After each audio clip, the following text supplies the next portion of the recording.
La plupart des gens créent leur vie par défaut. Ils avancent dans leur quotidien en mode automatique et passent à côté de leur vie sans se douter de l'immense pouvoir qui réside en eux. Et si changer sa vie était finalement aussi simple que changer de chaîne? Dans cette série de vidéos, je te propose d'explorer ensemble les règles cachées du jeu de la vie, les 7 principes hermétiques de l'Égypte ancienne qui nous révèlent les mécanismes et les lois qui gouvernent la réalité elle-même. Aujourd'hui, nous plongerons en profondeur dans les 3e principes. Le principe de vibration qui nous enseigne que rien ne repose, tout remue, tout vibre. Écoute bien jusqu'au bout et tu découvriras comment ce principe millénaire entre en résonance avec les dernières avancées scientifiques. Et surtout, je te dévoilerai comment l'utiliser concrètement pour élever ta fréquence et transformer ta réalité.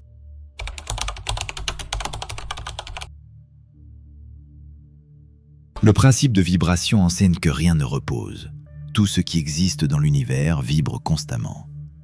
Ce qu'on appelle matière est en réalité composé d'atomes. Et ces atomes sont composés à 99,9% d'espace dans lequel se déplacent les électrons. Ce qu'on prend pour du solide n'est qu'un champ d'énergie en vibration. Il faut donc comprendre que absolument tout est énergie, que ce soit dans le monde matériel, mental ou spirituel. Cela signifie que la différence entre la matière et les pensées ou les émotions ne vient pas de leur nature, mais de leur fréquence vibratoire. Plus la fréquence est basse, plus la chose sera dense et matérielle. Plus la fréquence est élevée, plus la chose sera subtile et spirituelle. Il n'y a donc pas de différence fondamentale entre la matière et l'esprit. Ce sont juste 2 expressions distinctes d'un même phénomène vibratoire. Pour illustrer cela, imagine l'hypothèse suivante. Un objet circulaire tournant autour de son axe à une vitesse de plus en plus rapide.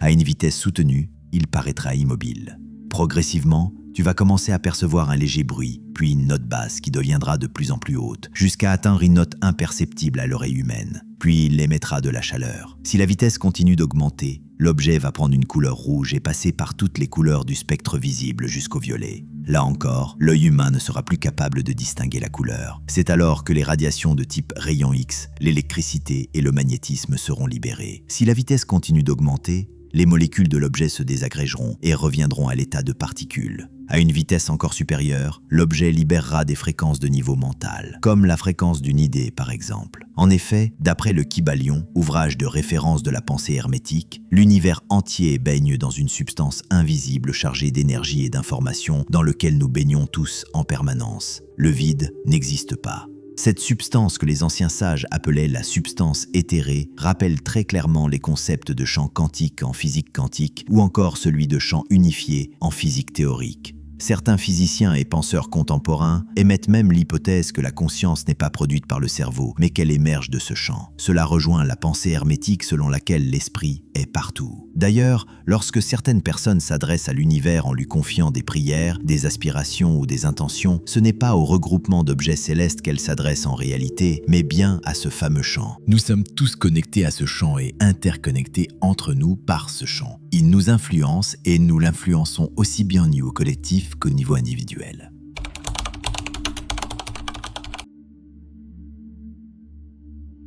Mais comment passe-t-on d'une vibration à une réalité matérielle?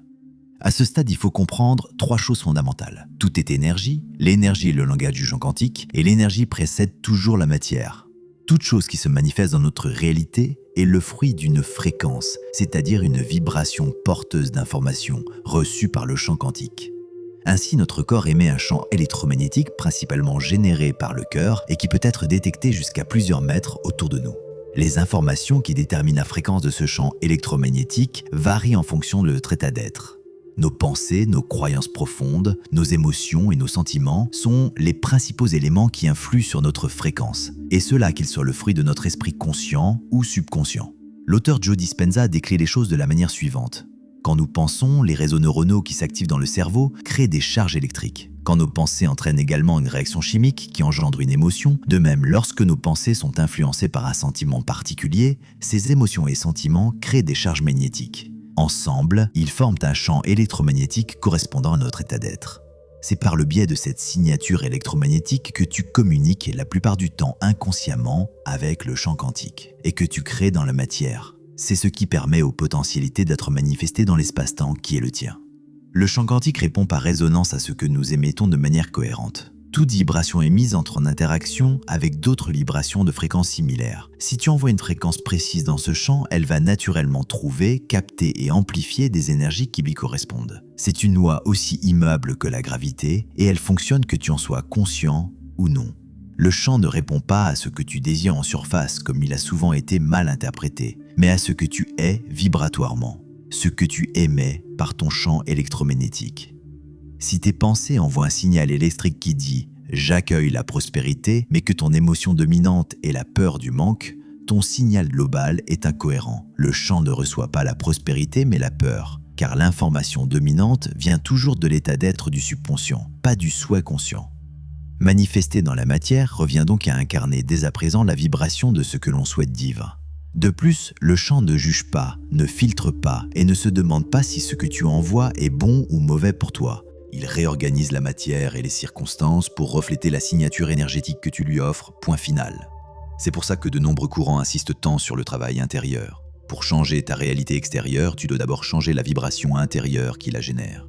Car pour le champ quantique, tout est neutre. La charge positive ou négative des événements vient uniquement une fois que ces mêmes événements sont passés au travers du filtre de tes perceptions. Et tu as le pouvoir de changer tes perceptions. Autrement dit, c'est toi qui choisis si ce qui t'arrive est bon ou mauvais. Malheureusement, nous avons tendance à confondre bon ou mauvais avec agréable ou désagréable. Or, ce sont deux notions bien distinctes. C'est ce à quoi faisait référence Épictète dans sa célèbre citation « Ce qui trouble les hommes, ce ne sont pas les choses, mais les opinions qu'ils en ont. » Si ce voyage te parle, si tu ressens que ce savoir a de la valeur, alors abonne-toi à cette chaîne, active la cloche et partage cette vidéo à quelqu'un qui doit entendre cela aujourd'hui. C'est comme ça que tu soutiens ce travail et que tu aides ces connaissances à circuler.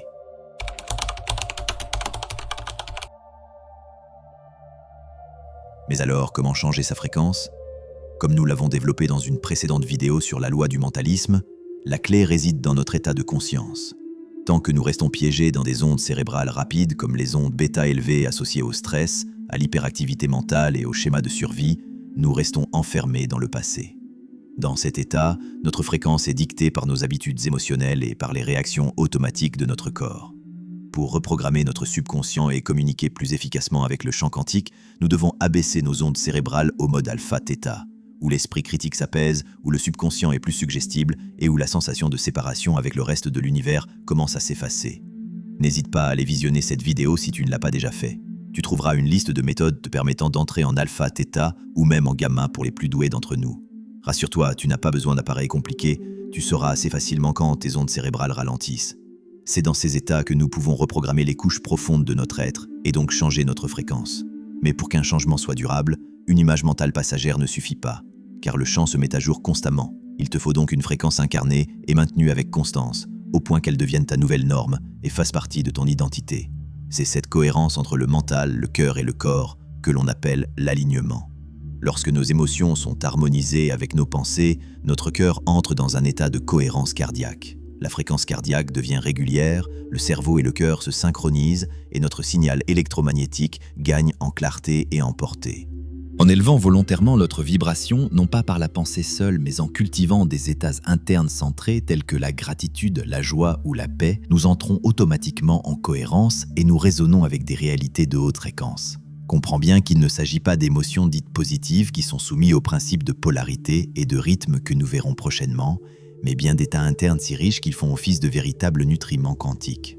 On connecte naturellement à ces états lorsque nous menons une vie qui a du sens pour nous et que nous vivons en accord avec nos valeurs hautes. Cela implique d'oser vivre avec authenticité et non pas dans l'attente de gratification immédiate ou de validation extérieure. C'est le chemin de la souveraineté. Tout cela demande de l'entraînement, de la conscience et de l'autorégulation. Alors sois patient avec toi-même, ne te juge pas et amuse-toi simplement à créer quelque chose de nouveau. Tout ceci n'est qu'un jeu dont le seul but est de te faire prendre conscience de ton pouvoir. Cependant, beaucoup restent prisonniers de leurs vibrations passées parce que leur corps est devenu accro à certaines émotions familières, même si elles sont douloureuses. La colère, la frustration ou l'anxiété déclenchent des réactions chimiques auxquelles le corps s'habitue et il finit par les rechercher inconsciemment car la prévisibilité et la répétition peuvent apporter un sentiment de sécurité. Sortir de ce cycle demande d'interrompre ces automatismes, de créer délibérément de nouveaux états internes et de les répéter jusqu'à ce qu'ils deviennent naturels.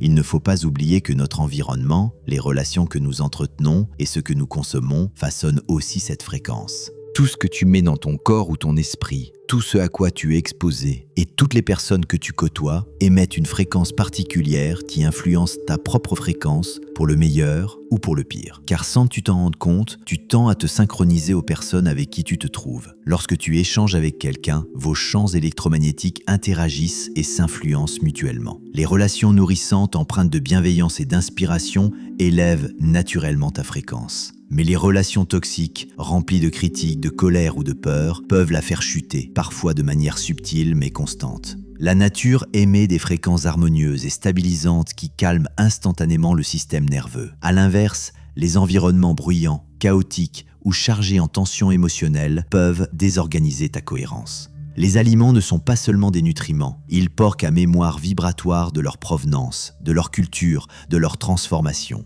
Un fruit frais mûri au soleil n'a pas la même énergie qu'un aliment ultra transformé. Les informations que tu absorbes, les musiques que tu écoutes, les films ou séries que tu regardes, tout cela transporte une charge émotionnelle et une fréquence spécifique. Passer des heures à consommer des contenus anxiogènes ou violents imprime en toi les fréquences correspondantes. Avoir conscience de cela lorsque tu es en présence de ces énergies te permet déjà de t'en protéger d'une certaine manière et d'y être moins perméable. Mais il est important de choisir avec discernement ce que tu laisses entrer dans ton champ électromagnétique. Dans une prochaine vidéo, tu te parlerai du 4e principe, le principe de polarité. Merci de m'avoir écouté.